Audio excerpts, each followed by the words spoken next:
Hello student, कैसे हैं आप सब लोग? सभी फर्स्ट क्लास? ओके बेटा, तो आज अपने जो 4 टाइप के सॉल्ट्स थे ना, उसमें से 2 टाइप के सॉल्ट्स के बारे में तो बेटा अपने प्रीवियस लेक्चर में ही डिस्कस कर चुके थे। अब जो रिमेनिंग जो 2 सॉल्ट्स हैं उसके बारे में आज अपने डिस्कस करेंगे, ठीक है? जिसमें फर्स्ट वन है baking soda and second one की बात करें तो उसको अपने बोलते हैं वॉशिंग सोडा। ओके, तो चलिए स्टार्ट करते हैं। जैसे कि फर्स्ट वन था अपना बेकिंग सोडा, ठीक है। अगर हम बेकिंग सोडा की बात करें तो ये बेटा अपने को घर में भी देखने को मिलता है, ठीक है। घर की बात करें तो बेटा किचन में देखने को मिलता है। जो कि अपने क्रिस्पी पकौड़े खाते हैं ना, वो इसी बेकिंग सोडा की वजह से ही बनते हैं। और अगर कुकिंग को फास्ट करना है तो भी वो बेकिंग सोडा की हेल्प से किया जा सकता है। क्लियर? अगर हम इसके फॉर्मूले की बात करें तो इसका बेटा केमिकल फॉर्मूला होता है NaHCO3। ध्यान रखना है, सोडियम हाइड्रोजन कार्बोनेट उसको कहा जाता है। क्लियर? अगर इसके रॉ मटेरियल की बात करें जिसमें से सोडियम हाइड्रोजन कार्बोनेट अपने ऑब्टेन करते हैं, और वो रॉ मटेरियल होता है सॉल्ट NaCl। क्लियर? अगर हम इसी के केमिकल रिएक्शन की बेटा बात करें तो यहां पर बेटा अपने को देखने को मिलेगा, जैसे कि हमने रॉ मटेरियल की बात की कि बेटा NaCl तो है ही, तो इसके साथ NaCl के साथ बेटा अपने यूज करेंगे H2O, CO2 एंड नेक्स्ट की बात की जाए तो वो होगा अमोनिया। क्लियर? ध्यान रखना है कि सॉल्ट के साथ हम क्या क्या यूज करते हैं, H2O, CO2 and ammonia.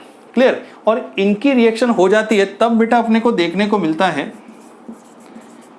NH4Cl and, ध्यान रखो, NH4Cl and NaHCO3।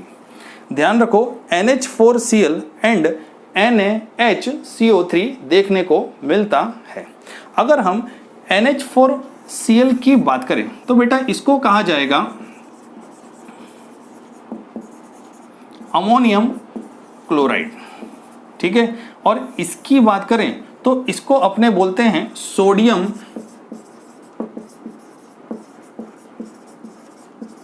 Hydrogen carbonate. क्या बोलते हैं? Sodium hydrogen carbonate. क्लियर? जो कि बनता किससे है? NaCl, water, CO2 and NH3 से। NH3 की बात करें तो बेटा इसको बोलते हैं अमोनिया। क्लियर?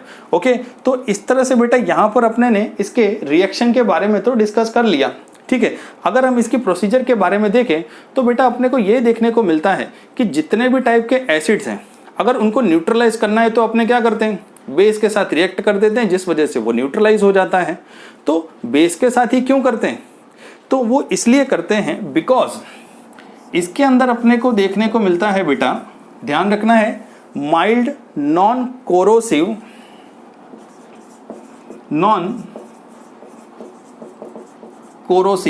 बेस। ध्यान रखना है, उसमें अपने को क्या देखने को मिलता है, माइल्ड नॉन कोरोसिव बेस, ठीक है, जिस वजह से ये इजीली न्यूट्रलाइज हो जाता है। क्लियर? और अगर अपने NHCO3 की ही बात करें तो अगर NHCO3 को हीट करवा दें, या तो बेटा अगर आप बोलो इसको गर्म कर दें, ध्यान रखो, NaHCO3 को अगर हम गर्म कर दें, क्लियर, तो हमको ड्यूरिंग द रिएक्शन बेटा देखने को मिलता है कि Na2CO3। क्लियर? ध्यान रखो, Na2CO3 हमको देखने को मिलता है क्या, कि NaHCO3 को अगर हम गर्म कर दें, क्लियर, तो बेटा अपने को क्या देखने को मिलता है, Na2CO3 and water. Clear? Okay, तो इस तरह से ये वाली रिएक्शन तो होती है कंप्लीट। क्लियर? ओके, तो यहां पर अपने ने बेटा 2 रिएक्शन के बारे में डिस्कस किया। एक तो फर्स्ट था जिसमें हमने रॉ मटेरियल NaCl का यूज किया with water and carbon dioxide and NH3। Clear? Next reaction की बात करें तो बेटा यहां पर NaHCO3 को हमने गर्म किया, तब बेटा अपने को मिला Na2CO3 and water. Clear? Okay, तो इस तरह से ये दो रिएक्शन तो होती है कंप्लीट। ध्यान रखना है इसका यूज अपने हाउस होल्ड पर्पज में भी काफी जगह करते हैं। क्लियर। अगर अपने बेटा इसके यूज की बात करें, ध्यान रखो कि अगर हम इसके यूज की बात करें तो देखो बेटा फर्स्ट यूज आता है, अगर इसके यूज की बात की जाए तो सबसे पहला यूज की बेकिंग पाउडर बनता कैसे, क्या बेकिंग पाउडर बनता कैसे है। अगर इसके मेकिंग की प्रोसेस के बारे में बेटा अगर अपने डिस्कस करें, ध्यान रखो इसके अगर मेकिंग की प्रोसेस के बारे में अगर अपने डिस्कस करें तो सबसे पहले तो बेटा अपने यहां पे लिखेंगे बेकिंग सोडा, ठीक है। और बेकिंग सोडा को हम मिक्स किस में करेंगे, ध्यान रखो कि माइल्ड एसिड के अंदर, या तो आप बोल सकते हो माइल्ड एडिबल एसिड, ठीक है, माइल्ड एसिड, या तो आप बोल सकते हो माइल्ड एडिबल एसिड, ठीक है। माइल्ड एडिबल एसिड की बात करें तो बेटा यहां पर अपने क्या लेंगे, ध्यान रखना है tartaric acid. Clear. Mild acid, या तो बेटा आप बोल सकते हो, मैं यहां पे ब्रैकेट में भी लिख देता हूं edible, mild edible acid, clear, जिसको हम बोलते हैं टार्टरिक एसिड। अगर बेकिंग सोडा को टार्टरिक एसिड के साथ अगर हम मिक्स कर दें, ठीक है, तो ध्यान रखना है कि अपने को क्या मिलेगा, बेकिंग पाउडर।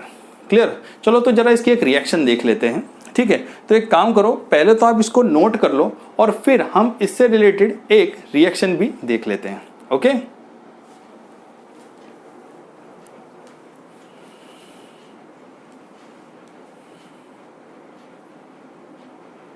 ओके, अगर हम इससे रिलेटेड रिएक्शन के बारे में बेटा अगर डिस्कस करें,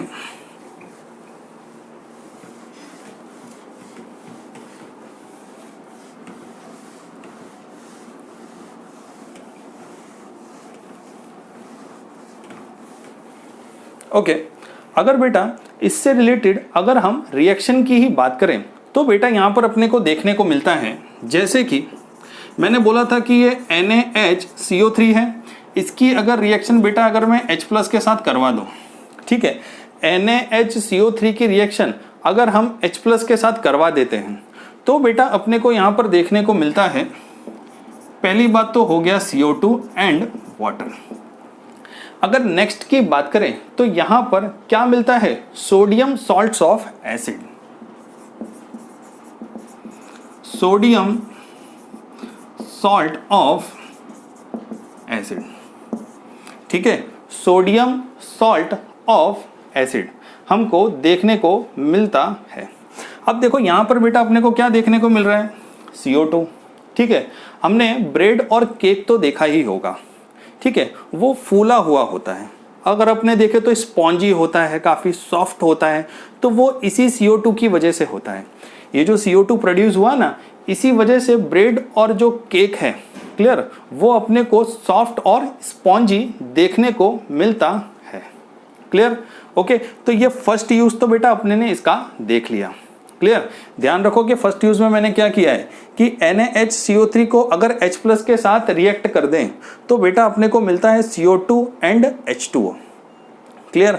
और क्या देखने को मिलता है, sodium salts of acid. Clear. तो इस तरह से इसका फर्स्ट यूज तो होता है कंप्लीट, ठीक है। अगर हम इसके नेक्स्ट यूज की बात करें तो बेटा नेक्स्ट यूज होता है एंट एसिड के फॉर्म में, ठीक है। एंट एसिड का एक्चुअली मैंने प्रीवियस लेक्चर्स में भी काफी बार डिस्कस किया है, ठीक है। जब भी स्टमक के अंदर, ध्यान रखना है कि जब भी स्टमक के अंदर एसिड ज्यादा रिलीज होने लगता है ना, तब एसिडिटी हो जाती है और उस टाइम पे एंट एसिड की जरूरत पड़ती है, क्योंकि स्टमक में तो है एसिड और उसको न्यूट्रलाइज करना है तो मेरे को जरूरत पड़ेगी बेस, ठीक है। और मैंने लास्ट टाइम नाम भी लिया था इनो का, ठीक है। तो बेटा उसी को बोलते हैं एंट एसिड। क्लियर। हमने लास्ट टाइम इसके बारे में काफी बार डिस्कस किया था कि बेटा इसके अंदर कौन कौन से सब्सटेंस यूज होते हैं। मैंने उन सब्सटेंस के नाम में लिया था कि मिल्क ऑफ मैग्नीशिया, ठीक है, जिसका मैंने केमिकल फॉर्मूला लिखा था MgOH2 एंड क्या लिया था, CaCO3 ध्यान रखो, और AlOH3 भी लिया था। MgOH2 CaCO3 and AlOH3 clear, ये अपने ने सब्सटेंस देखे थे प्रीवियस लेक्चर में। ठीक है, तो एंटासिड का तो आपको आइडिया आ ही गया होगा। ठीक है, अगर हम इसके लास्ट यूज की बात करें तो बेटा इसका लास्ट जो यूज है वो यूज होता है, ध्यान रखो, सोडा एसिड फायर एक्सटिंग, ध्यान रखो, सोडा एसिड फायर एक्सटिंग्यूशर। ठीक है, फायर एक्सटिंग्यूशर, फायर एक्सटिंग्यूशर में भी इसका यूज होता है। ठीक है, तो इस तरह से इसके यूज तो होते हैं कंप्लीट। ठीक है, जिसमें अपने ने बेटा सबसे पहले क्या देखा था, ये NaHCO3 वाला रिएक्शन। ठीक है, जिसमें मैंने आपको बोला था कि अगर इन दोनों को मिक्स करवा दो तब बेटा आपको मिलता है CO2 and H2O। Next use की बात करें तो बेटा नेक्स्ट यूज में मैंने आपको एंट एसिड के बारे में बोला था। ओके, और अगर हम लास्ट यूज की बात करें तो ये फायर एक्सटिंग्यूशर में भी यूज होता है। क्लियर, तो इस तरह से इसके यूज तो होते हैं कंप्लीट। क्लियर, ओके, तो पहले आप इसको नोट करो और फिर अपने नेक्स्ट वन की बात करते हैं। ओके,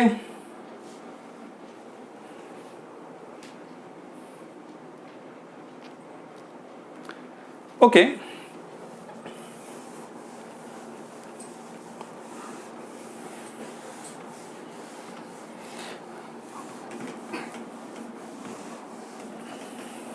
ओके बेटा, अगर हम नेक्स्ट टॉपिक की बात करें तो बेटा नेक्स्ट टॉपिक है अपना वॉशिंग सोडा। ध्यान रखना है, वॉशिंग सोडा जो कि है अपना फोर्थ वन।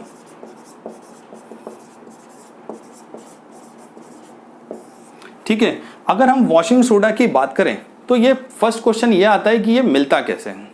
ध्यान रखना है कि जो अपने ने बेकिंग सोडा की भी बात की ना, अगर बेकिंग सोडा को हीट किया जाए, ठीक है, अगर बेकिंग सोडा को हीट किया जाए तो बेटा अपने को मिलता है वॉशिंग सोडा। दिमाग में इस बात को बेटा सेट कर लो कि जो बेकिंग सोडा की अपने ने बात करी ना, बेकिंग सोडा को अगर हीट किया जाए, ठीक है, तो अपने को क्या देखने को मिलता है, washing soda. Clear, baking soda को अगर हीट किया जाए तो अपने को क्या मिलेगा, वॉशिंग सोडा। अगर हम इसके रिएक्शन की ही बात करें तो बेटा यहां पर अपने को देखने को मिलता है जैसे कि Na2CO3 को 10 मोल ऑफ वाटर के साथ बेटा रिएक्ट कर दें। ध्यान रखो कि Na2CO3 को अगर 10 मोल ऑफ वाटर के साथ रिएक्ट करें तो बेटा अपने को देखने को मिलता है Na2CO3 10H2।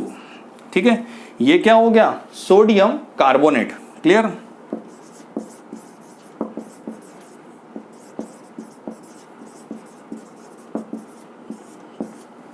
क्या बोलेंगे उसको, सोडियम कार्बोनेट। क्लियर, और अगर अपने यहां पर एक और बात के बारे में डिस्कस करें कि ये जो भी है ना, बेकिंग सोडा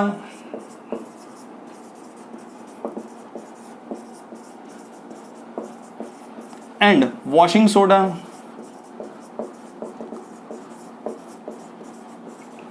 ये सभी क्या है बेटा, industrial product.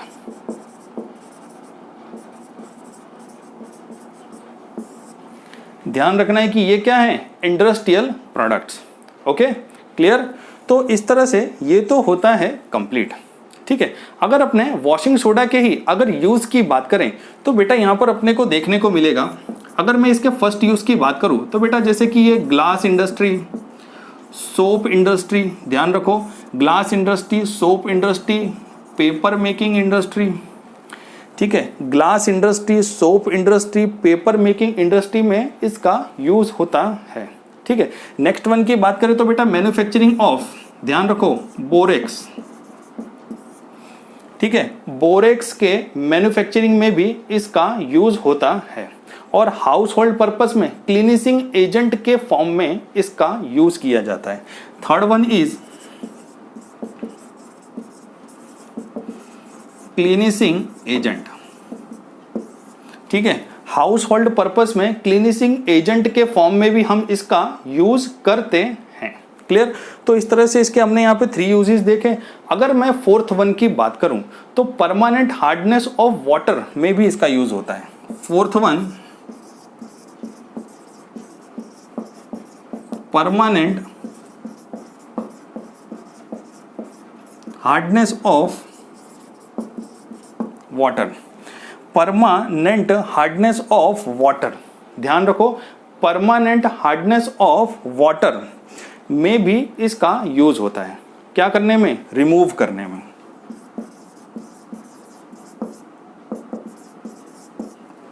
Clear.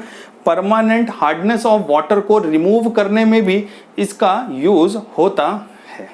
Clear. Okay, तो इस तरह से हमने यहां पर वॉशिंग सोडा के बारे में भी बेटा डिस्कस कर लिया। और यहाँ पर बेटा अपने ने क्या देखा कि पहली बात तो बेकिंग सोडा कैसे मिलता है, अगर उसको हीट कर दें, ठीक है, और बेकिंग सोडा को हीट कर दिया जाए तो वॉशिंग सोडा मिलेगा। ठीक है, इसके पहले बेटा अपने ने ये देखा कि बेकिंग सोडा कैसे मिलेगा और बेकिंग सोडा के बाद वॉशिंग सोडा कैसे मिलता है। ठीक है, यहाँ पर अपने ने रिएक्शन के बारे में भी डिस्कस किया। क्लियर। ओके, नेक्स्ट वन, ये इंडस्ट्रियल प्रोडक्ट है, ये दोनों ही इंडस्ट्रियल प्रोडक्ट है। क्लियर। और फिर हमने इसके कुछ यूजेस के बारे में भी डिस्कस किया। ठीक है, जो कि हम यहाँ पर देख सकते हैं कि इसमें से काफ़ी तो अपने यूज भी करते हैं। Okay, clear. तो इस तरह से एक वॉशिंग सोडा तो होता है कंप्लीट। ठीक है, तो आप इसको नोट कर लो और फिर हम नेक्स्ट वन के बारे में डिस्कस करते हैं। अगर बेटा अपने नेक्स्ट वन के बारे में बात करें तो बेटा दिमाग में क्वेश्चन आता है कि जितने भी टाइप के क्रिस्टल सॉल्ट होते हैं, ठीक है, क्या ये ड्राई फॉर्म में होते हैं या नहीं? ठीक है, क्या ये ड्राई ही होते हैं? तो चलो जरा इसको एक एक्टिविटी से अपने समझ लेते हैं। ठीक है, आप यहाँ पे देख सकते हो कि बेटा अपने पास एक डायग्राम है। ठीक है, इस डायग्राम के अंदर बेटा अपने देख सकते हैं कि बंसन बर्नर है और अपने पास एक टेस्ट ट्यूब भी देखने को मिल रही है। ठीक है, और टेस्ट ट्यूब को होल्डर से पकड़ा हुआ है।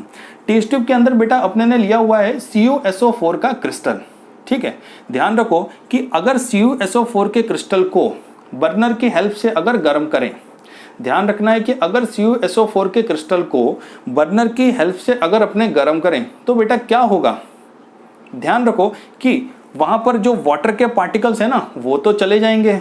ठीक है, वो अपने वाटर के पार्टिकल को लूज कर देगा। ठीक है, और जो अपने को सब्सटेंस मिलता है वो वाइट फॉर्म में देखने को मिलता है। क्लियर। किस फॉर्म में मिलेगा? वाइट फॉर्म में। ओके, अगर सपोज करो कि मेरे को वही ब्लू कलर, क्योंकि मैंने यहाँ पर बोला हुआ है कॉपर सल्फेट, तो कॉपर सल्फेट तो ब्लू कलर का होता है। अगर मेरे को कॉपर सल्फेट वापस से उसी फॉर्म में चाहिए, ध्यान रखो कि अगर मेरे को वही कॉपर सल्फेट वापस से उसी कलर में चाहिए, ठीक है, जैसे कि ब्लू कलर में अगर मेरे को चाहिए तो मैं क्या करूँगा, कुछ पार्टिकल्स यहाँ पर वाटर के अगर डाल दें तो बेटा अपने को ध्यान रखना है कि ये वापस से रीअपियर करेगा ब्लू। ओके, तो ये तो हो गई इसकी बात। क्लियर। अगर हम यहाँ पर पार्टिकल्स की बात करें, जैसे कि CuSO4 के अंदर होते हैं 5 मोल ऑफ वाटर। CuSO4 का मतलब हुआ कॉपर सल्फेट। क्लियर, क्या हुआ? Copper sulphate. ठीक है, और यहाँ पर वाटर के पार्टिकल्स कितने हैं? 5H2O। ठीक है, अगर अपने Na2CO3 की बात करें, Na2CO3 की बात करें तो बेटा यहां पर अपने को देखने को मिलते हैं, ध्यान रखो Na2CO3 की बात कर रहे हैं, तो Na2CO3 की बात करें तो यहां पर बेटा अपने को कितने देखने को मिलते हैं? 10 मोल ऑफ वाटर। ठीक है, कितने मिलते हैं? 10 मोल ऑफ वाटर। क्लियर। तो इस तरह से ये वाली एक्टिविटी तो होती है कंप्लीट। क्लियर। ओके, तो चलो नेक्स्ट वन अपने डिस्कस करते हैं जो कि इस चैप्टर का लास्ट है। Okay, plaster of Paris. Clear. तो चलिए प्लास्टर ऑफ पेरिस के बारे में डिस्कस करते हैं। ओके,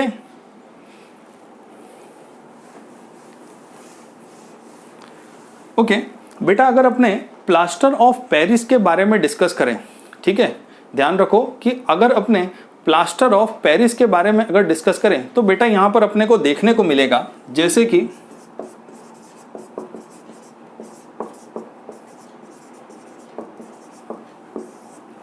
ठीक है, प्लास्टर ऑफ पेरिस की अगर बात की जाए, ठीक है, तो यहां पर अपने को ध्यान देना है कि जैसे कि जिप्सम है, जिप्सम को 373 केल्विन टेम्परेचर पर बेटा अगर गर्म करा जाए, जिप्सम को 373 केल्विन टेम्परेचर पर अगर गर्म किया जाए, ध्यान रखो कि जिप्सम को 373 केल्विन टेम्परेचर पर अगर हम गर्म करें तो बेटा अपने को क्या मिलता है, ध्यान रखो, plaster of Paris.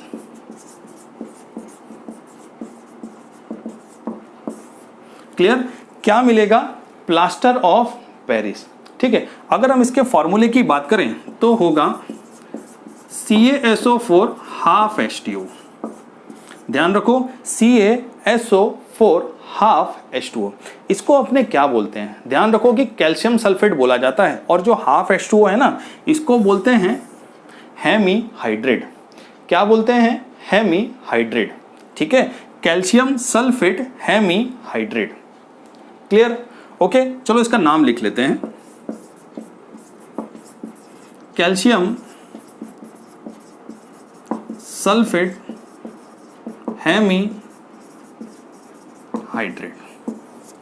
Clear, calcium sulphate hemihydrate. Okay, अब ये जो प्लास्टर ऑफ पेरिस है, ठीक है, मोस्ट प्रोबेबली अगर आपने देखा हो, जो अपने को आसपास देखने को भी मिला होगा, जैसे कि डॉक्टर यूज करते हैं। कब, कभी कभी क्या होता है कि जैसे कि हाथ या कुछ फ्रैक्चर हो जाता है, ठीक है, तो हम डॉक्टर के पास जाते हैं। अब क्या होता है कि बोन की राइट पोजीशन को अगर उनको सेट करना है तब वो क्या यूज करेंगे, इसी प्लास्टर ऑफ पेरिस को ही बेटा यूज करते हैं। ठीक है, जिस वजह से कुछ टाइम के बाद वो सूख जाता है और हार्ड हो जाएगा। ठीक है, अगर अपने प्लास्टर ऑफ पेरिस की बात करें और इसमें अगर वाटर मिक्स कर दिया जाए, बात को ध्यान से सुनो कि प्लास्टर ऑफ पेरिस को अगर वाटर में मिक्स कर दिया जाए तब वो वापस से किस में आ जाता है, जिप्सम के फॉर्म में चेंज हो जाएगा। ध्यान रखना है, जिप्सम के फॉर्म में चेंज हो जाता है। कब, जब प्लास्टर ऑफ पेरिस को वाटर में मिक्स कर दें। ठीक है, अगर अपने इसके केमिकल रिएक्शन की बात करें तो बेटा अपने को यहां पर देखने को मिलेगा जैसे कि CaSO4, ध्यान रखो, half H2O,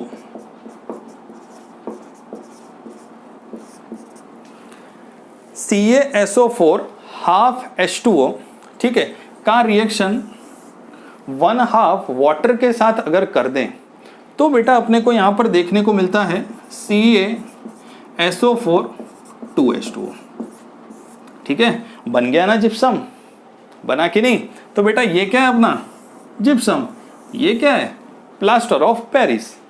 okay, clear, okay, तो ये तो हो गई बेटा इसकी रिएक्शन। ठीक है, और अपने ने बेटा ये भी यहां पर देख लिया कि ये इसकी फॉर्मेशन एग्जैक्टली होती कैसे है। क्लियर, अगर अपने इसके यूजेस की ही बात करें तो बेटा इसके यूज अपने को देखने को मिलते हैं, एक तो टॉय बनाने में। ठीक है, टॉय बनाने में यूज होता है, एक तो डेकोरेशन में यूज होता है, ध्यान रखो डेकोरेशन में यूज होता है, और सरफेस को स्मूथ बनाने में।